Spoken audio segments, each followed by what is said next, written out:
Bonjour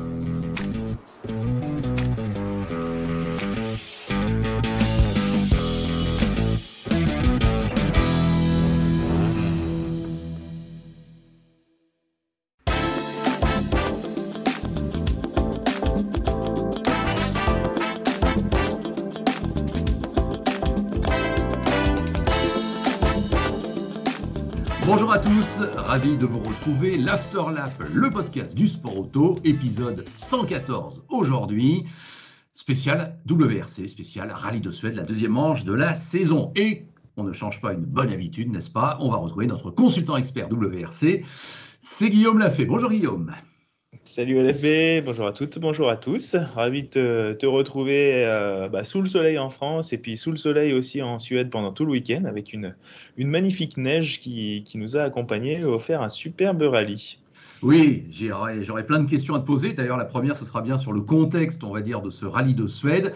Mais évidemment, on va passer en revue toutes les positions à l'arrivée. Si vous ne le savez pas, c'est bien Kalle Rovanperä qui s'est imposé. Mon cher Guillaume, tu ne m'en voudras pas de révéler un petit échange entre nous avant le rallye où nous avions un peu exprimé quelques pronostics. Bon, je t'ai battu à plat de couture, tu m'en veux pas du tout. Ouais, effectivement. Mais bon, voilà, moi j'avais plutôt parié sur Evans, Breen, Rovanperä, je crois, pour le podium. Oui. Donc oui, malheureusement, ça n'a pas fonctionné pour moi, mais c'était encore un superbe rallye et une belle victoire de Kalle Rovanperä, là justement, 21 ans après son papa. C'est ça. Donc c'est assez sympa à noter. D'ailleurs, je ne sais pas si c'est peut-être pas le premier tandem père-fils qui gagne en WRC. C'est possible, je n'ai pas vérifié.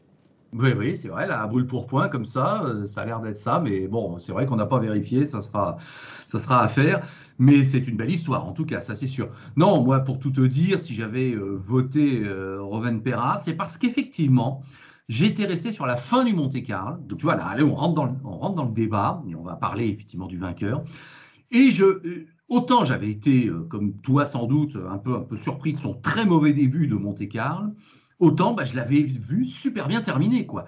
Et j'avais eu le sentiment qu'effectivement, une certaine solidité s'exprimait, quand bien même, effectivement, les deux Sébastien avaient volé le show, comme on dit, et qu'il n'y avait pas photo. Mais quand même, j'avais trouvé qu'il se positionnait de manière assez marquante par rapport à la fin de ce Monte-Carlo. Et je ne te cache pas qu'en tant que Scandinave, voilà, pour employer le cliché, mais qui quand même n'est pas une fausse vérité parfois, je le voyais bien jouer sur son terrain en quelque sorte, même si on est en Suède et qu'il est finlandais, tu vois ce que je veux dire. Donc voilà pourquoi je le sentais bien, voilà. Oui, bien sûr. Après, de toute façon, il faisait partie des favoris, hein, très très clairement.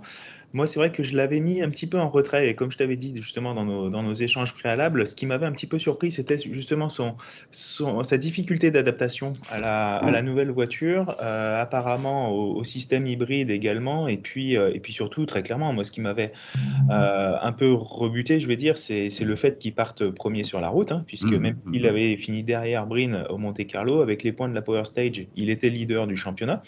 Et donc, on sait sur ces rallyes-là, en fonction de la position sur la route et des conditions climatiques qui, pour le coup, semblaient être plutôt favorables, étaient justement défavorables à ceux qui ouvraient la route.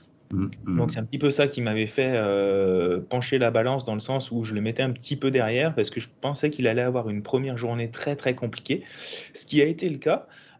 Mais clairement, il s'est montré tout de suite au-dessus du lot et bien au-dessus de tout le monde. Alors, je dis bien au-dessus, ça ne s'est pas traduit dans les temps parce que forcément, son désavantage, il était réel. Donc, ça fait qu'il était dans les temps de Neuville et il a même fini derrière Neuville la première journée.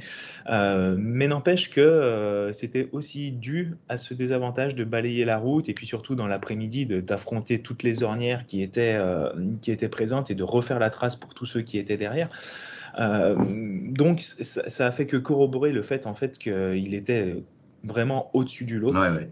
S'il y a eu une bataille pendant ce rallye, c'est parce qu'il a été aussi désavantagé. Et là, il a montré tout son talent, sa vista sur la neige, son expérience de ce genre de terrain.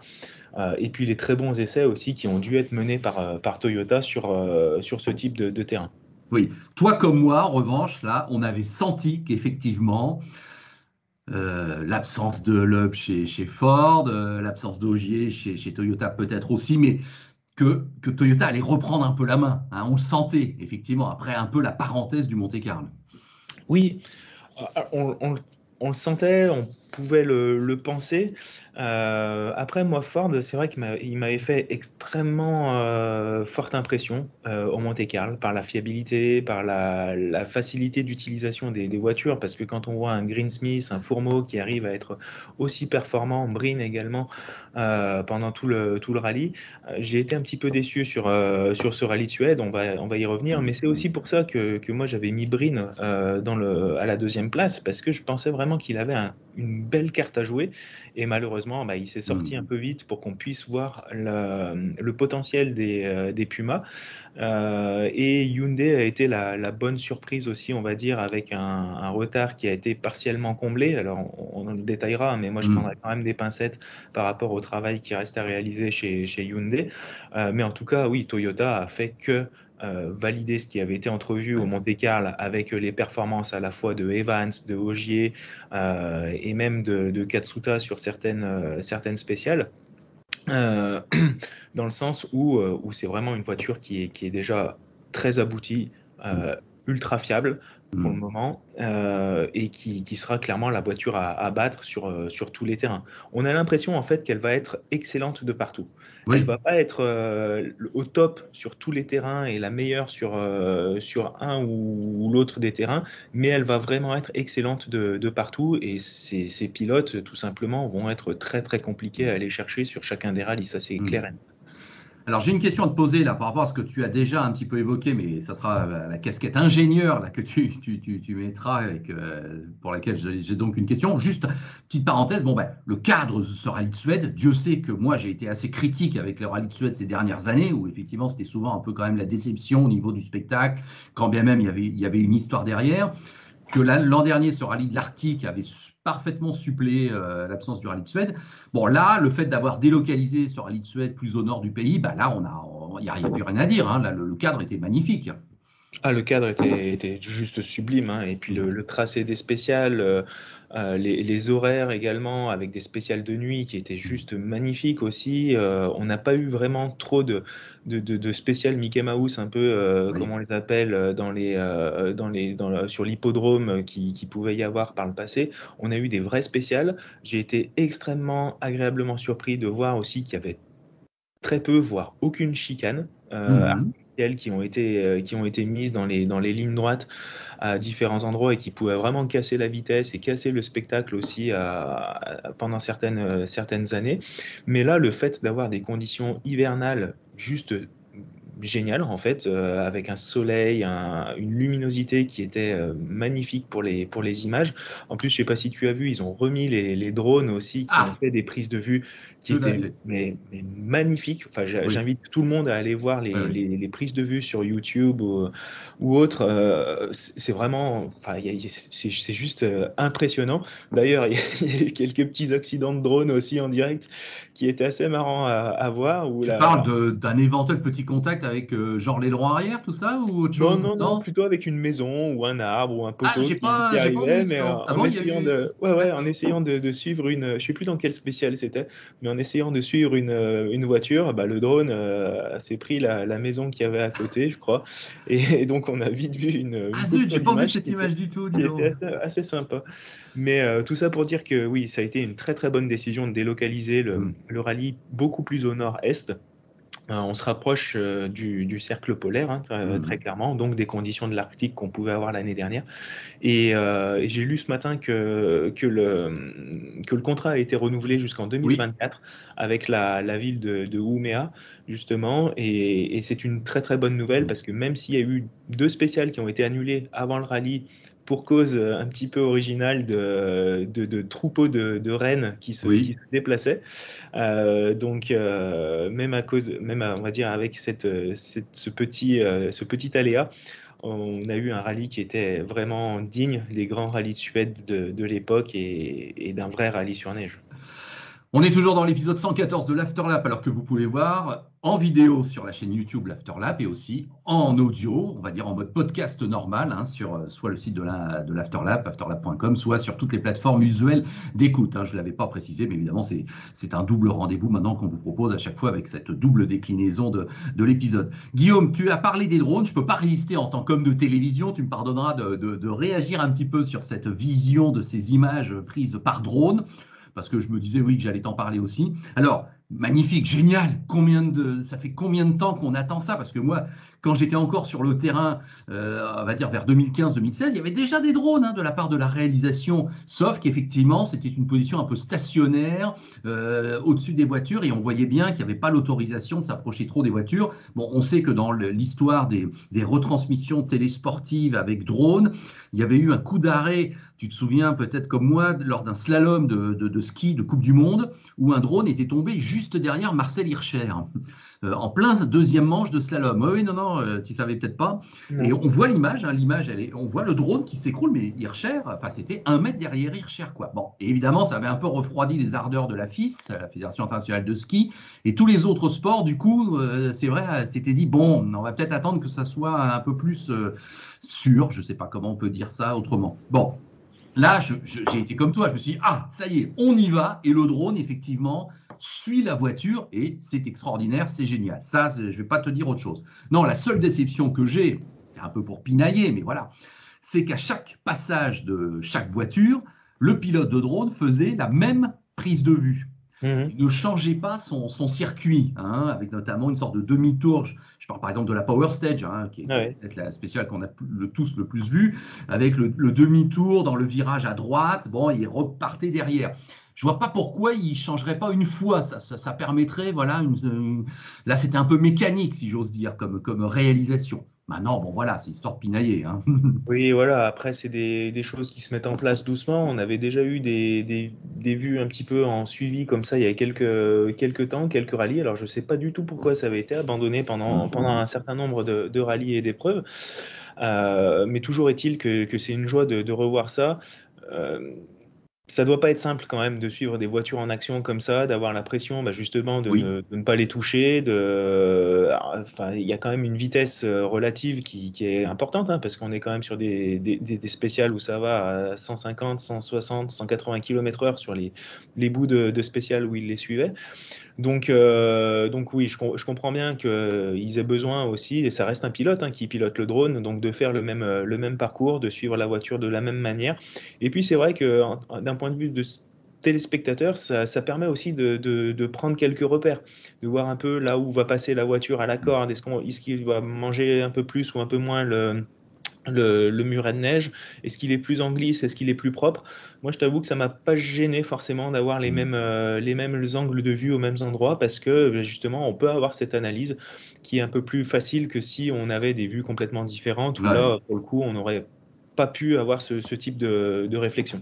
Ouais. Bon, plus globalement, moi j'ai toujours un reproche sur les retransmissions des spéciales en WRC. Le formatage des retransmissions de ces spéciales, on sait que c'est toujours un peu la même chose. On va dire quand on est au milieu de la spéciale avec un peu les têtes d'affiche qui sont dans la spéciale, on les retrouve pour globalement les 2 dernières minutes de leur parcours, puis on nous remet le départ de celui qui va suivre, puis il y a l'interview de celui qui vient d'arriver, puis on retrouve la voiture qui était partie juste avant pour ces 2 dernières minutes. En fait, globalement, à part le premier, les 2 premiers, peut-être 3 qui ont la chance d'être un petit peu filmés sur le début du parcours, après c'est vraiment super mécanique et le réalisateur ne dérogera pas à sa règle de suivre son plan de réal. Mais ça, je suis le premier à savoir que ça avait été une politique édictée au moment où, tu sais, où les constructeurs vraiment payaient en quelque sorte pour la retransmission du WRC. Il y a une époque où les retransmissions du WRC, c'était pas si simple. Même dans l'époque récente, ça avait été menacé. Parce qu'il n'y avait pas de financement. Et tous les constructeurs avaient un peu mis la main à la poche et à la patte et pour fournir en quelque sorte la tirelire. Et du coup, il y a une... tu vois, une sorte de formatage qui fait que personne ne sera plus filmé que d'autres, alors qu'il y a des fois, je suis désolé, on voudrait voir Rovanperä plus longtemps que peut-être effectivement Solberg dans cette spéciale, parce que quoi qu'il arrive, c'est la bataille pour la première place et pas la bataille pour la 5e place. Mais bon, au niveau réalisation, tout le monde est logé, on va dire, à la même enseigne, même si c'est parfois un petit peu mécanique. Bon, fin de cette grande parenthèse, pardonne-moi Guillaume. L'ingénieur que tu es donc, tu peux donc nous préciser que le balayage légendaire en WRC sur terre est aussi actif sur neige, sur glace pratiquement, dans ces conditions hivernales. Ça joue aussi et vraiment beaucoup. Ah bien sûr que ça joue et beaucoup, plus ou moins en fonction de la condition vraiment et de la météo. Tout simplement parce qu'on est un peu comme sur la Terre, hein, c'est-à-dire qu'on a un revêtement qui va se dégrader ou s'améliorer en fonction du passage des voitures. On a donc en fonction de la température, une couche de glace ou de neige qui est présente sur la route et qui va être enlevée par les premières voitures. Donc pour le coup, si c'est vraiment que de la glace, une patinoire, les premières voitures vont être un petit peu avantagées parce qu'elles vont avoir beaucoup plus de mordants justement et beaucoup plus d'accroches grâce aux 384 clous qu'il y a dans les pneus. Donc ça c'est aussi important, c'est-à-dire qu'ils ont fait absolument tout le rallye et d'ailleurs ils n'avaient que des pneus clous pour tout le rallye. Donc 384 clous qui dépassent de 7 mm de la bande de roulement. Et puis, il faut savoir aussi que ce qui est intéressant, c'est que Pirelli possède un process de fabrication qui est assez unique, qui est breveté avec les clous qui sont vulcanisés, en fait, à l'intérieur de la gomme, donc insérés pendant le formage, alors que les autres manufacturiers, étant donné qu'ils n'ont pas le brevet, eux réalisent plutôt des insertions des clous a posteriori. Donc, on peut imaginer que, en fait, les pneus sont un petit peu plus efficaces par ce procédé, tiennent un peu mieux la distance. Mais toujours est-il que voilà, ces clous forcément vont arracher la glace, vont la détériorer au fil des passages, mais également quand il y a une fine couche de neige, un peu comme c'est le cas quand il y a de la terre et de la poussière, les premières voitures vont tout simplement balayer cette fine couche et nettoyer la route pour les voitures suivantes. Donc c'est pour ça qu'on a ce phénomène qu'on appelle de balayage qui est extrêmement pénalisant pour les 3-4 premières voitures et surtout pour la première. Ça, c'est clair. Alors, que le gap entre le premier et le deuxième est beaucoup plus important qu'entre le troisième et le quatrième. Mais alors, admettons que le premier balaye et qu'effectivement une fine couche de terre apparaisse sur la neige. Est-ce qu'avec des pneus clous, après, c'est pas un désavantage quand même? Non, c'est pas forcément un désavantage parce que les clous vont avoir tendance à gripper autant sur la neige que sur la terre qui reste quand même de la terre gelée en dessous. Hein, donc il ne va pas y avoir un gap très très important. La seule chose, c'est que potentiellement les clous vont avoir tendance à s'arracher un petit peu plus facilement, vu qu'ils vont être plus contraints sur de la terre que sur de la glace et la neige. Mais avec les distances de spécial qu'on a dans chaque boucle, c'est pas forcément un problème comme ça peut l'être au Monte-Carlo, où là, pour le coup, on est vraiment sur du goudron à certains endroits. Et là, les clous souffrent énormément et déjà, ils sont beaucoup plus petits. Donc ils s'arrachent beaucoup plus facilement. Donc, non, il n'y a pas vraiment de problématique. La deuxième grosse problématique, c'était sur les deuxièmes passages de spécial dans les après-midi, où là, pour le coup, effectivement, on avait une route qui était complètement défoncée à certains endroits, puisqu'on a le passage des WRC 1, enfin des rallyes 1, des rallyes 2, et puis à la fin de la spéciale, on avait aussi des véhicules historiques qui passaient pour faire un peu de spectacle, et dont, comme tu le sais, hein, toi, connaissant bien l'histoire du rallye, beaucoup de propulsion. Des anciennes voitures, donc propulsion, qui avaient des trajectoires complètement différentes et qui rebalayaient complètement à l'inverse la route, créaient des ornières et Rovanperä notamment sur les deuxièmes passages du vendredi pouvait avoir beaucoup de mal à retrouver ses traces et à tout simplement motricer correctement, quoi. Effectivement, intéressant, tu fais bien de le signaler. Alors c'est vrai que maintenant, avec le recul, la victoire de Rovanperä nous semble super, magnifique, avec effectivement l'autorité d'un patron et avec déjà une conséquence au championnat, je le pense sincèrement, on va en reparler. Mais pourtant, cette première journée, le vendredi, attends, il y avait une bataille de dingue. Et moi, je me souviens avoir zappé, hélas, parce que je ne pouvais pas me libérer la dernière spéciale du jour. Et je reviens, je vois, quoi, Neuville est en tête. Enfin, c'est vrai qu'ils étaient 5 à se tenir en 10 secondes et j'ai eu le sentiment que c'était un superbe suspense, quoi. Ah ouais. Alors, tu as commencé par parler de victoire en patron. Et c'est Oui. vrai que ce qui est marrant à voir aussi, c'est que le patron, on a l'habitude de dire que c'est Loeb. Et donc, on a le vrai patron, on va dire, le plus vieux vainqueur WRC qui gagne le Monte-Carlo. Et là, on a le plus jeune T'as raison. vainqueur WRC de l'année dernière. Donc, et puis qui doit toujours être l'un des Oui. plus jeunes aujourd'hui, à gagner. Donc, coup sur coup. Donc, c'est assez marquant de voir la différence de génération. Mais effectivement, cette première journée de vendredi a été extrêmement intéressante. Très concrètement, on a eu une bagarre entre Rovanperä, Lappi, Evans, Neuville qui était juste magnifique à coup de secondes, voire de dixièmes de seconde, en fonction des aléas justement de la route qu'on disait tout à l'heure, de la forme de chacun. Une très très belle journée qui s'est finie donc sur le leadership de Neuville Mhm. devant Rovanperä, il me semble, à ce moment-là, et pour quelques secondes. Donc ça promettait vraiment une bagarre cette fois à armes complètement égales sur le samedi et le dimanche, puisque l'ordre étant inversé sur le deuxième jour, et Rovanperä et Neuville se retrouvaient les derniers des rallyes 1 à partir, et donc allaient avoir des conditions de route complètement similaires, même si elles n'étaient pas si différentes que ça le premier jour, puisque Rovanperä partait en tête et Neuville Mhm. troisième, mais il y avait quand même ces petits Mhm. avantages. Oui. Et petit à petit, Rovanperä a construit sa victoire, mais il a quand même fallu qu'Evans subisse un coup d'arrêt, parce qu'à un moment donné, le duel, il était quand même là. Oui, oui, oui, le duel, il était là. Mais Evans était vraiment, vraiment sous pression. Mhm. On a vraiment vu que Rovanperä était, je pense, au-dessus du lot pendant tout le rallye. Il est resté très constant et il n'y a eu que deux pilotes qui n'ont pas fait d'erreur pendant le rallye. Il y a eu Rovanperä et il y a eu Lappi. Oui. Eux ont été vraiment parfaits du début à la fin et il est clair que Rovanperä devait l'être parfait du début à la Mhm. fin parce qu'on voit que en fait, avec les conditions de route et tout ce qu'on vient de dire, hein, le fait que la Toyota était aussi un petit peu en retrait en termes de vitesse de pointe, par exemple, par rapport à une Hyundai, il fallait vraiment qu'il soit parfait pour résister aux assauts de tout le monde, parce qu'il a été sous le joug de Thierry Neuville, ensuite de Evans, et il a été extrêmement costaud mentalement. Et clairement, hein, tu en parlais, il n'est pas loin d'être peut-être le favori pour le titre maintenant. Bah oui. S'il arrive à être intelligent et à calmer un petit peu sa fougue à la manière d'un Verstappen, je pense qu'il peut avoir toutes les armes et il a déjà une belle avance pour se Eh positionner en oui. tant que favori pour le titre à la fin de l'année. Ouais. Tiens, tu veux un autre petit signe, peut-être anecdotique, mais pas tant que ça, je trouve. Sa sobriété à l'arrivée de la Oui, Power Stage. oui, oui, oui, magnifique. Effectivement, moi j'avoue que parce qu'on est comme on est, on se réimmerge dans notre passion. Et je me dis, tiens, il va pas sur le toit, il manifeste pas plus, ça m'a étonné. Après, oui, évidemment, avec ce message à destination de l'Ukraine, je trouve ça très mature et même extraordinaire, quelque part. Enfin, je veux dire, oui, quelle intelligence de réaction, de sensibilité, de perspective par rapport à une vie globale qui nous entoure tous.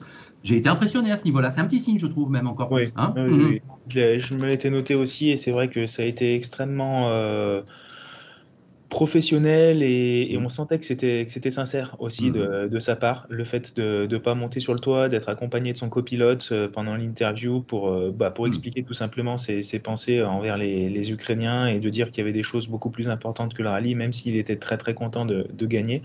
Et puis la même chose sur le podium. Alors je ne sais pas s'il est à l'origine un petit peu de cette comment dire, de cette atmosphère un petit peu plus calme, mais Mhm. voilà, on les a tous Oui. vus, les équipages sur le podium, ne pas s'arroser de champagne et rester très très sobre dans la célébration, ce qui encore une fois montre Mhm. qu'effectivement il y a plus que le sport et que le sport auto, même si ça joue énormément aussi dans les relations géopolitiques par Ouais, ouais, moment. tout à fait.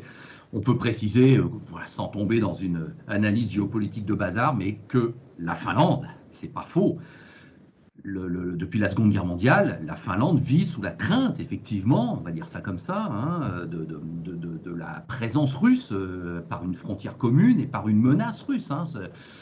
Toutes les histoires un peu de fiction en mode scandinave, mais vues de la Finlande, sont toujours avec cet arrière-plan d'un envahissement possible de l'ex-URSS, ça c'est sûr. Maintenant, avec la Russie de Poutine, c'est évident que les Finlandais, ils sont sensibles à cette question. Hein, je ne sais pas si tu en avais déjà discuté avec des représentants de ce pays, mais moi je le sais. Hein, je ne dis pas ça non plus. Oui. Voilà, voilà. Oui, et puis c'est vrai que, enfin, en le sport auto, de manière plus globale aussi, c'est vrai que la Russie est extrêmement présente. Donc, quid de ce qui va se passer dans les mois prochains à venir sur les programmes des différents constructeurs et autres équipes privées, hein, parce que en rallye, on le voit peut-être un petit peu moins, mais un Gryazin, qu'est-ce qu'il va pouvoir faire sur les années, enfin sur les mois à venir?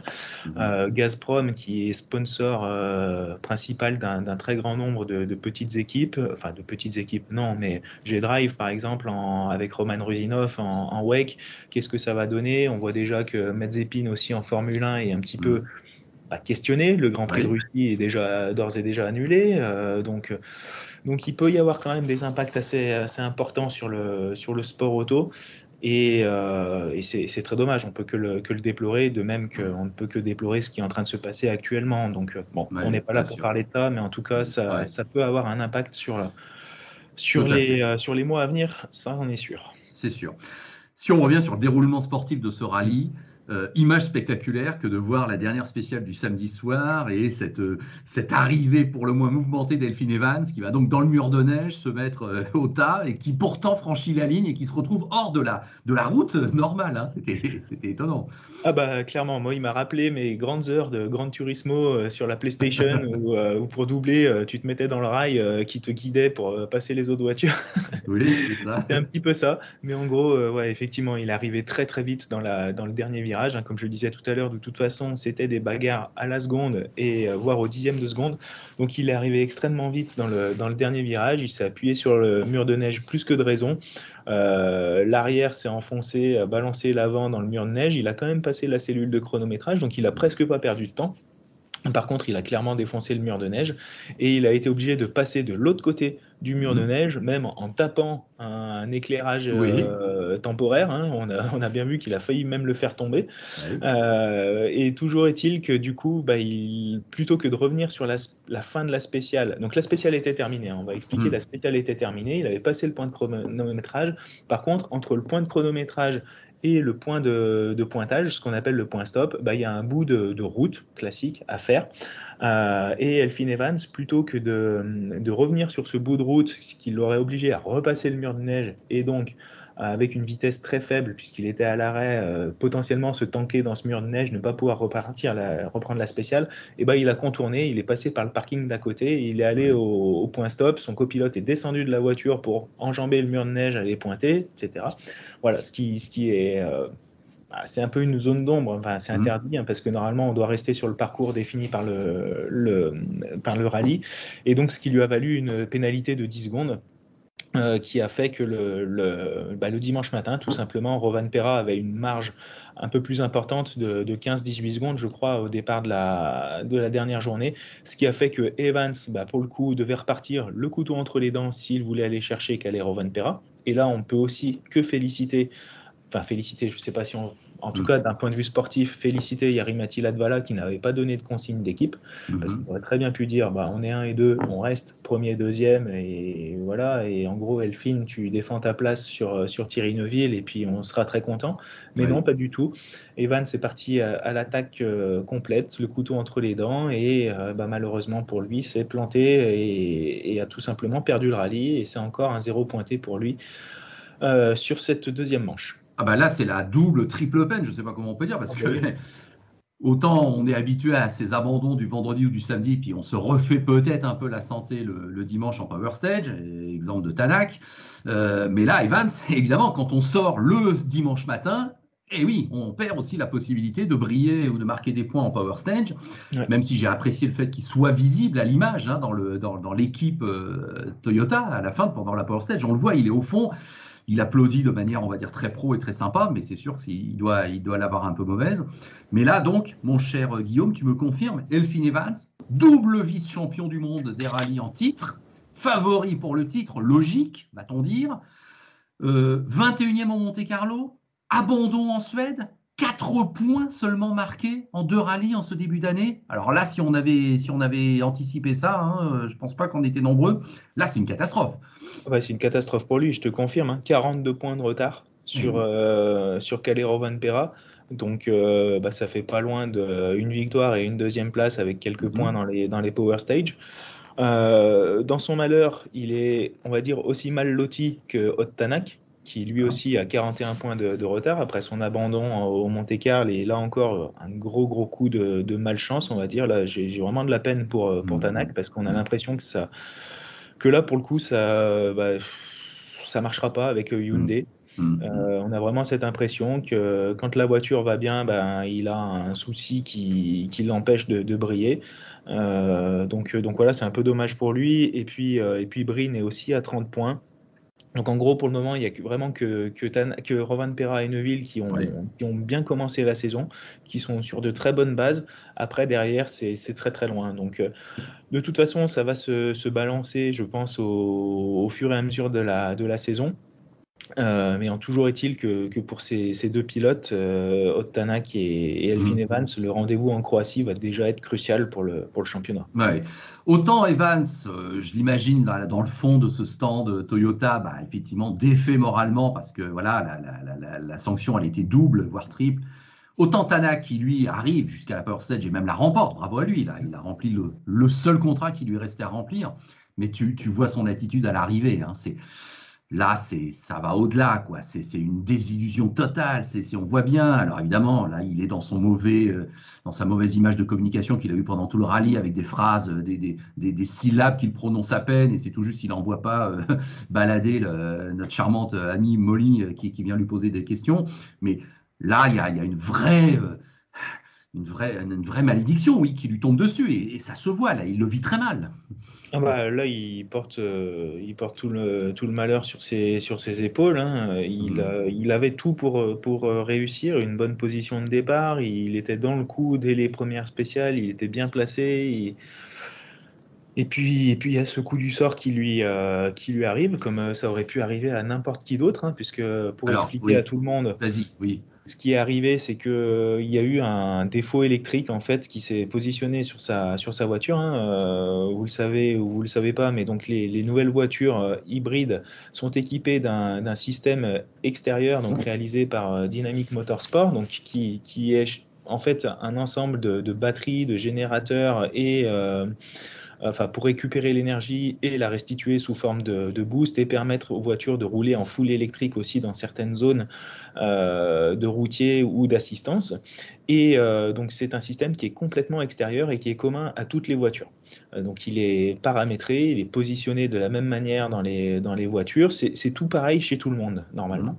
Et là en fait il y a eu une très grosse compression qui a été prise par Tanak, mais de la même manière que par tout le monde, puisque tout le monde est passé au même endroit en spécial. Mais lui il a dû arriver potentiellement peut-être un peu plus fort que les autres, un peu plus au mauvais endroit que les autres, ou tout simplement il y avait une petite erreur de branchement où on ne peut pas trop savoir. Mais toujours est-il que la voiture a enregistré une décélération de 70 G à ce moment-là, au moment de l'impact, et qui fait que le système a cru qu'il y avait eu un crash et donc s'est mis en défaut. Il y a des petites loupiottes vertes ou rouges, enfin vertes en général, qui sont sur le côté de la voiture, comme on peut le voir sur ton image, juste en dessous des noms sur les vitres latérales. On a la diode verte qui est allumée quand tout va bien, et quand la diode rouge s'allume, ça veut dire, et ça on peut le dire à tous les téléspectateurs et les auditeurs, s'il y a la diode rouge qui est allumée sur la voiture après un accident, il ne faut surtout pas toucher la voiture. Ça veut dire que la voiture est potentiellement électrifiée, qu'il y a un court-circuit quelque part et que c'est très très dangereux d'intervenir sur la voiture. Et là, pour le coup, c'est ce qui est arrivé à Tanak. C'est-à-dire que même s'il n'y avait pas eu de crash, il était sur la route tout simplement, mais il y a eu une coupure de puissance puisque le système hybride s'est mis en défaut comme s'il y avait eu un crash. Et à partir du moment où ça arrive, c'est tout simplement impossible de repartir pour des raisons de sécurité. Donc voilà, il a dû abandonner sur ce problème-là.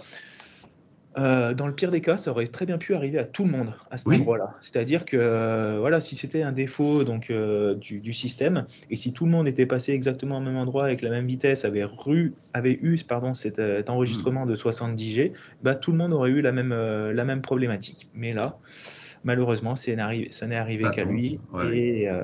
Et donc, il a été obligé de repartir en Rallye 2 le lendemain, et avec de très très bons chronos, du développement de la voiture. Hmm. S'habituer au système hybride, à la récupération de boost, marquer les 5 points dans la Power Stage. Il a fait tout ce qu'il pouvait faire. Il est resté pro jusqu'au bout. Mais j'espère pour lui que ça va lui sourire un petit peu mieux parce qu'il n'a pas perdu sa pointe de vitesse. Donc c'est ça qui est Oui. rassurant. Bon, allez, tiens, si j'enchaîne de manière spontanée sur les déceptions de ce rallye, puisqu'après tout, on est dans la thématique, bah, Fourmeau. Là, on est obligé de. Alors, peut-être j'aurais pu dire Breen avant, à vrai dire. Si, allez, partons du pilote soi-disant numéro 1 chez M-Sport. Bah, Breen, si, c'est carrément un échec, lui aussi, hein, pour ce rallye de Suède. Oui, et la déception, c'est M-Sport de manière générale, on Oui. va dire. Mm. Après la fête à la maison à Monte-Carlo, c'est vrai que c'est un très très gros retour de bâton qui arrive chez le clan M-Sport.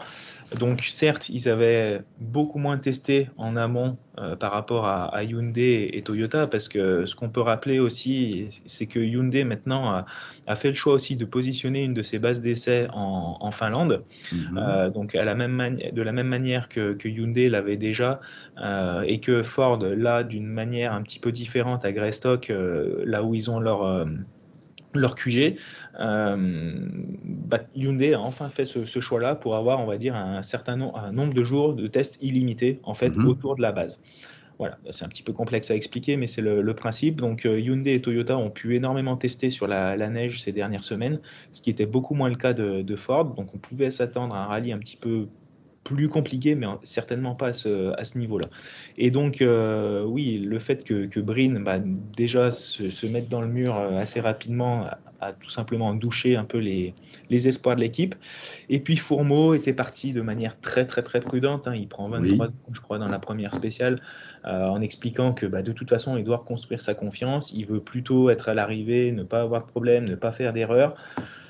Donc on pouvait s'attendre à un rallye très calme de sa part. Problème mécanique le samedi, malheureusement, problème de moteur, donc qui l'handicape. Il est obligé d'abandonner le dimanche matin sur le premier routier avant la première spéciale pour sauvegarder son moteur.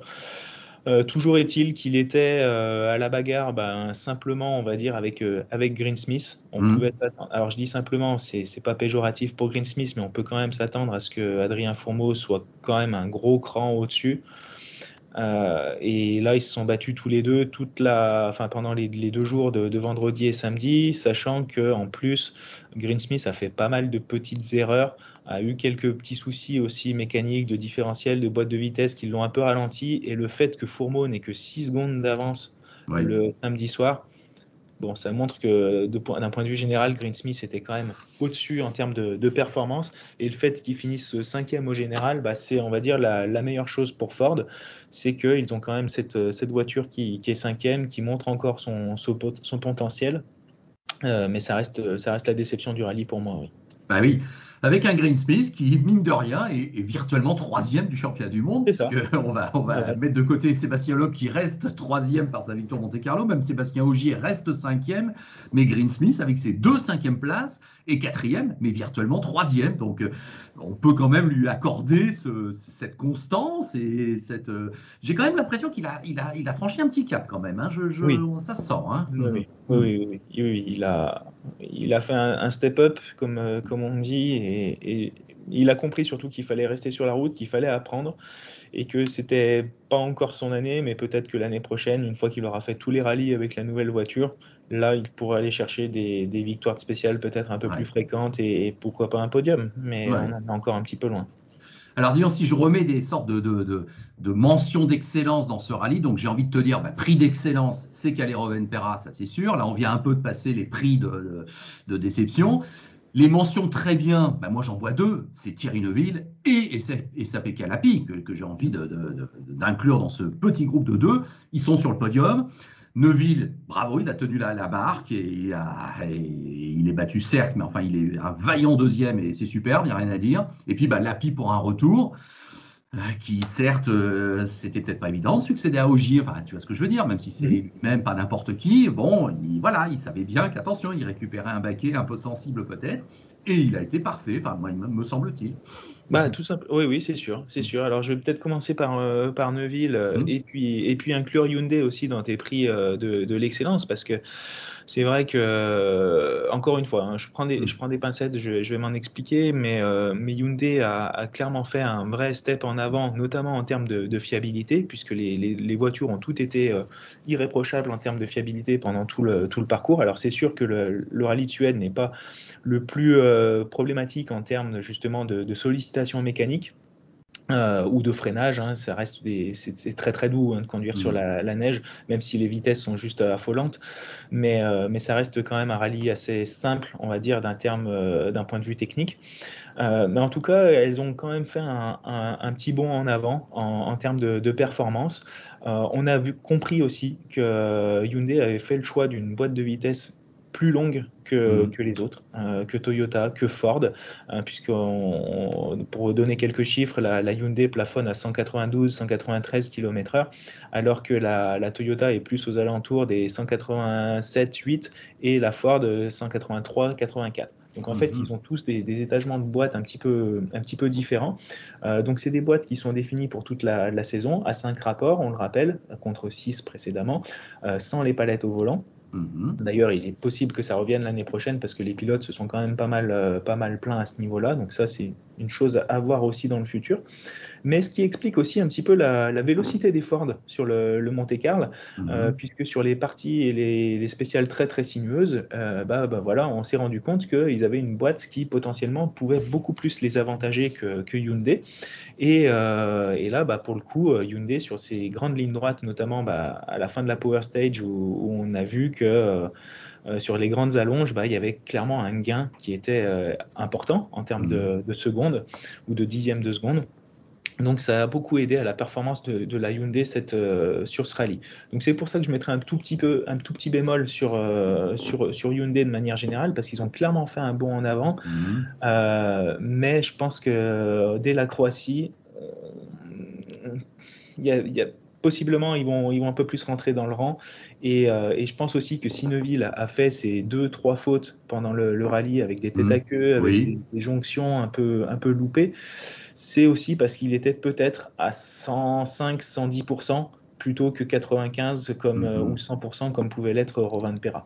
Ouais, ouais. Donc Neuville fait un excellent rallye. Je pense que c'est peut-être celui qui était le plus performant en termes de conduite, en tout cas, Mhm.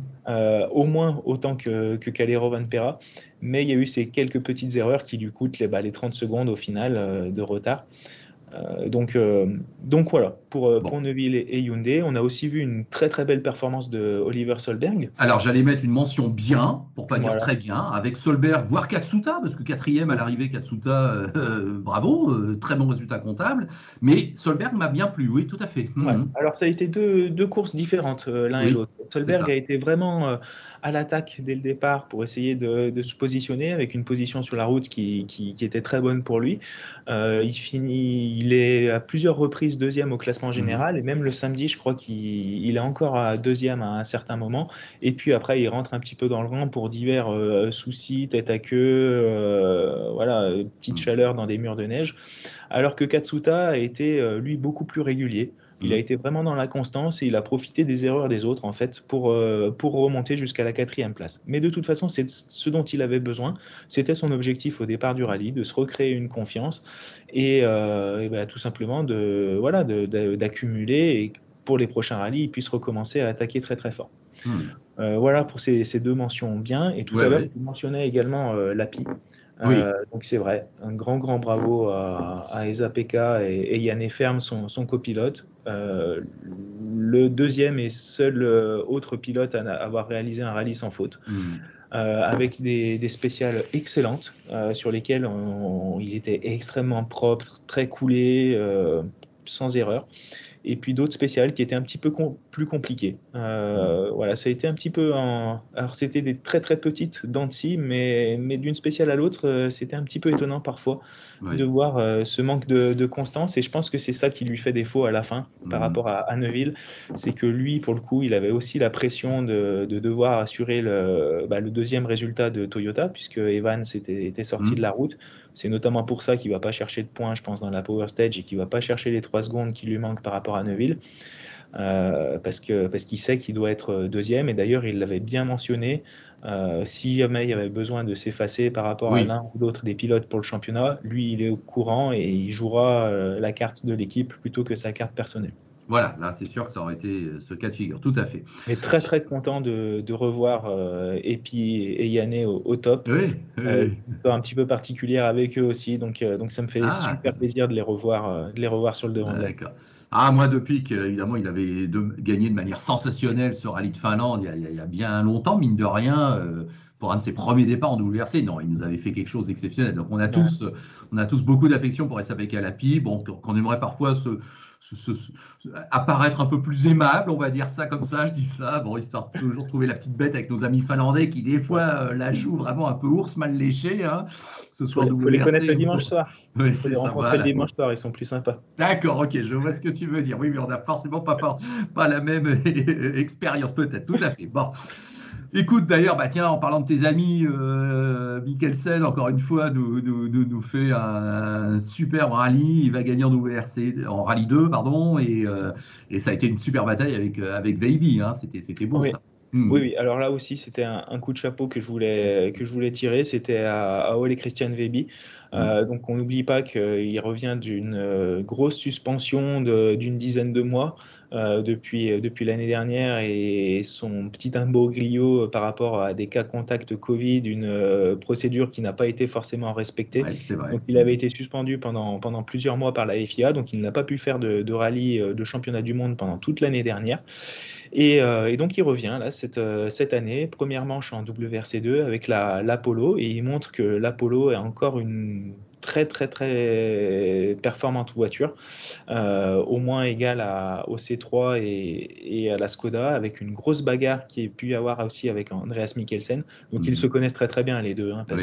parce que le papa de Ole Christian Veby, Eric Veby, est l'ancien manager de Mikkelsen. C'est Ah, bah lui dis qui donc. l'a, Ouais. c'est lui qui l'a relancé sur les pistes de l'IRC en 2011-2012, et puis après sur le WRC, après, avec tout le succès qu'on lui Hmm. connaît.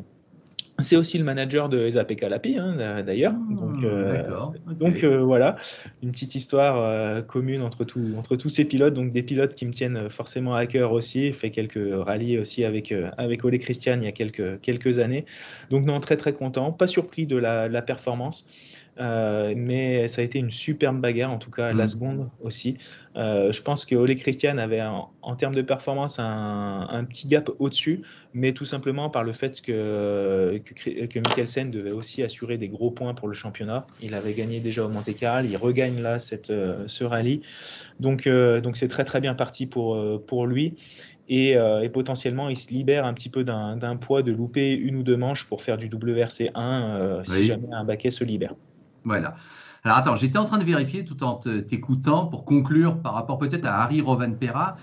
Je voyais, parce qu'il a gagné donc le rallye de Suède en Oui. 2001, Hmm. et je me disais, mais en fait, attends, Rovanperä Calais, il est né quand? Non, il est né en octobre 2000. Parce que tu vois ce que Oui, je veux dire? Je oui, me oui, suis dit, il tiens, avait est-ce qu'il juste quelques voilà, mois il y avait quelques mois juste d'écart, c'est quelques ça. mois, ouais. Ouais, tout à fait. D'accord. Mais bon, c'est vrai que c'est une histoire. Alors moi, Harry Rovanperä, écoute, quel souvenir j'en ai? J'en ai le souvenir surtout d'un pilote Peugeot, oui, effectivement, dans les années 2000. Et effectivement, bah, c'est avec une belle victoire. Mais bon, c'est vrai que c'était un peu un deuxième couteau, si j'ose dire. Bon, je suis un peu méchant en Troisième, disant ça. Oui, ah bah d'accord. troisième. Bon, bah, oui, d'accord, ok. Bon, tu es encore plus méchant que moi, voilà. Non, Non, non, on c'est veut c'est pas être pas, c'est méchant, mais pas, c'est pas oui, méchant. C'est que non. à la manière d'un baquet partagé Lapie Ogier cette Mm, année, ou Sordo Solberg chez Hyundai, bah, chez Peugeot à l'époque c'était clairement ça, hein. On avait Panizzi sur mm, l'asphalte, et on avait Rovanperä sur la terre.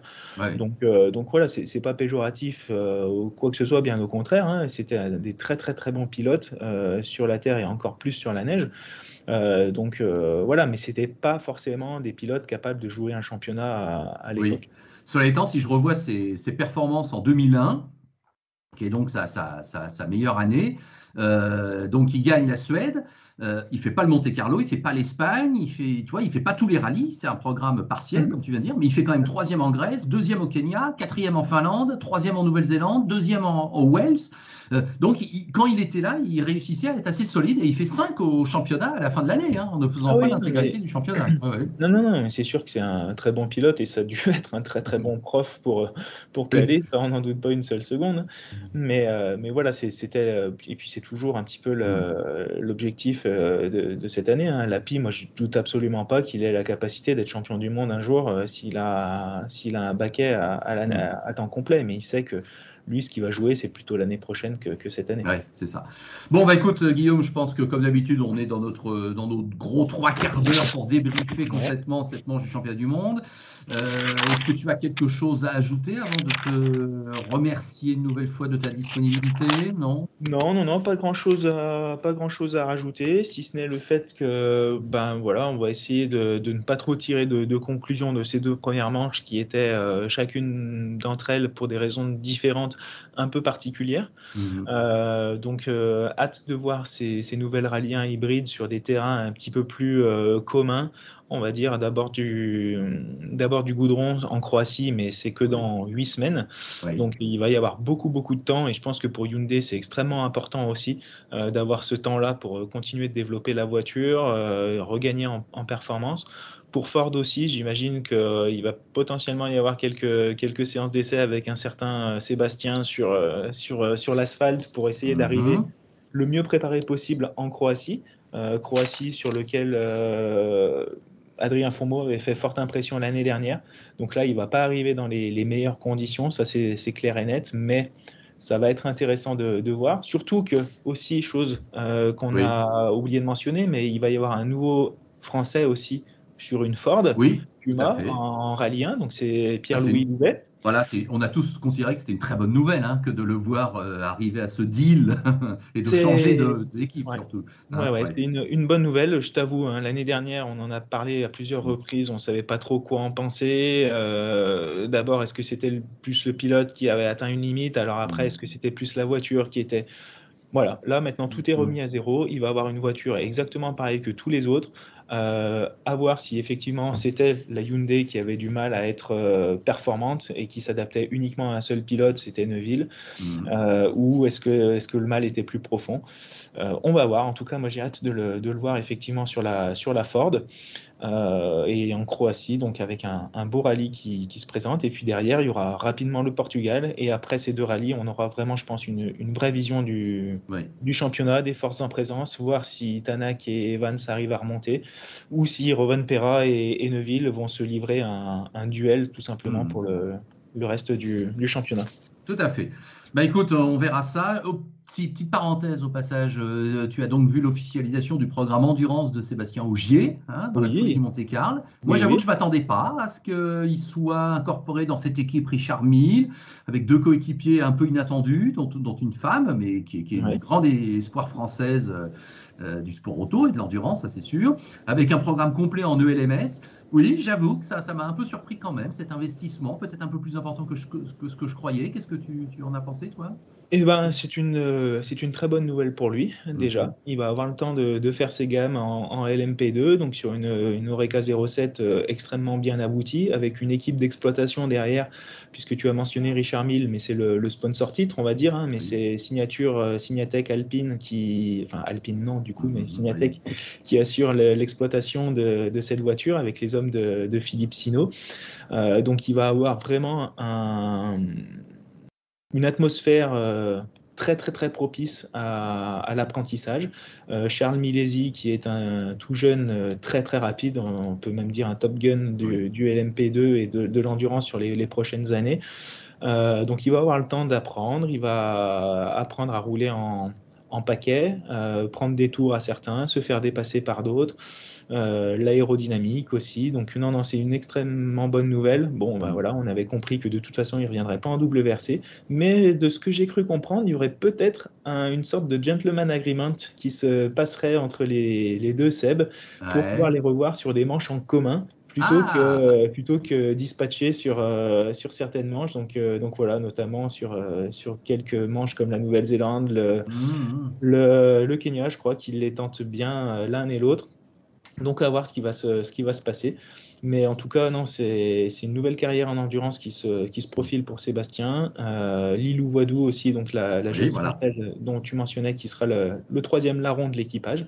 Et hâte de voir effectivement ce que ça va donner. Et puis en espérant surtout aussi qu'il puisse se confronter à un ami en commun qu'on a, Tristan Gomindy, dont on attend encore un petit peu l'officialisation du programme pour l'année prochaine. Mais j'espère vraiment qu'il aura un bon baquet aussi pour pouvoir se battre en ELMS, en WEC et aux 24 heures, dont on va avoir la diffusion de la liste ce soir. Voilà. Oui, c'est exactement ça.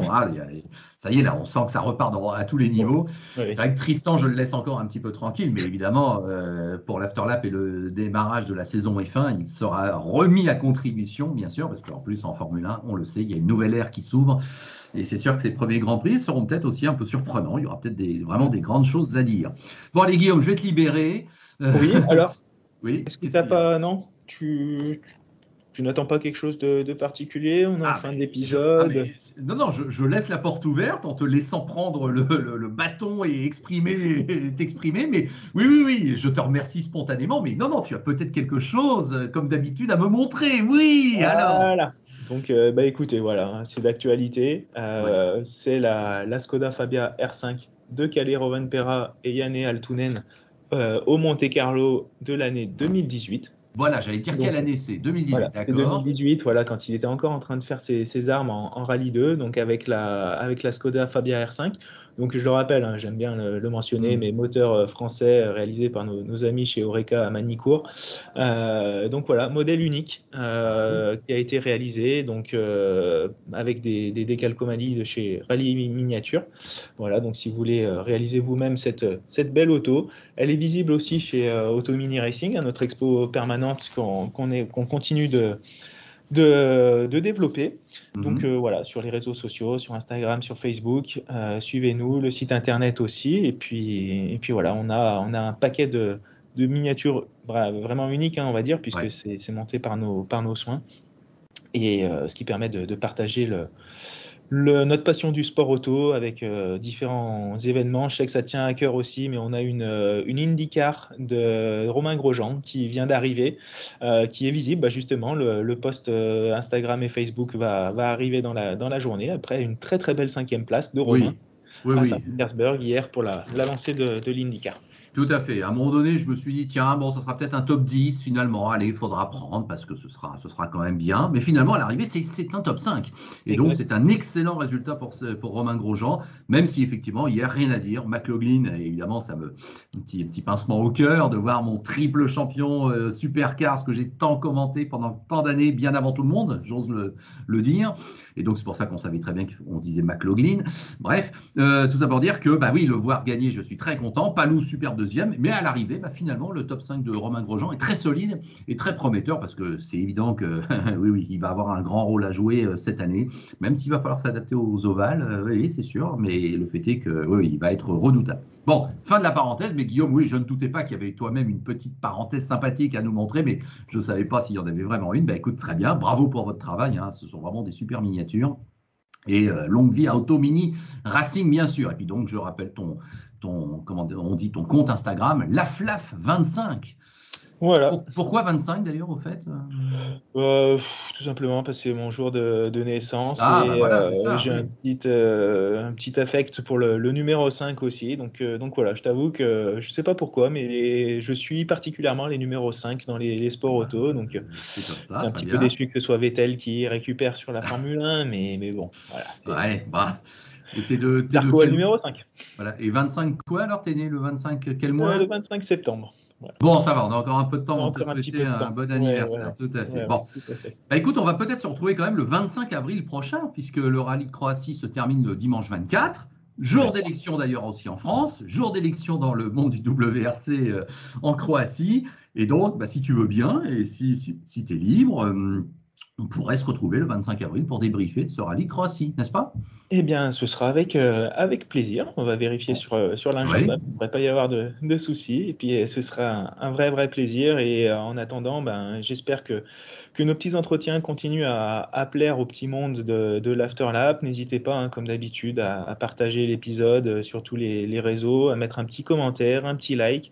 C'est ce qui nous permet tout simplement de voir que ça vous plaît et puis surtout de remonter un petit peu dans les algorithmes et puis d'être un petit peu plus visible pour tous vos amis qui voudraient nous découvrir. Et amis avec un E ou sans E, voilà, parce qu'on sait qu'il y a de plus en plus de demoiselles et de dames qui s'intéressent au monde du rallye et du monde du sport auto en général, et c'est que très bien. Voilà, écoute, super, tu as tout dit, on a fait 1 heure en fait, écoute, c'est parfait, c'est complet, là je crois qu'effectivement on a abordé plein de domaines et plein de thématiques. Merci Guillaume, porte-toi bien.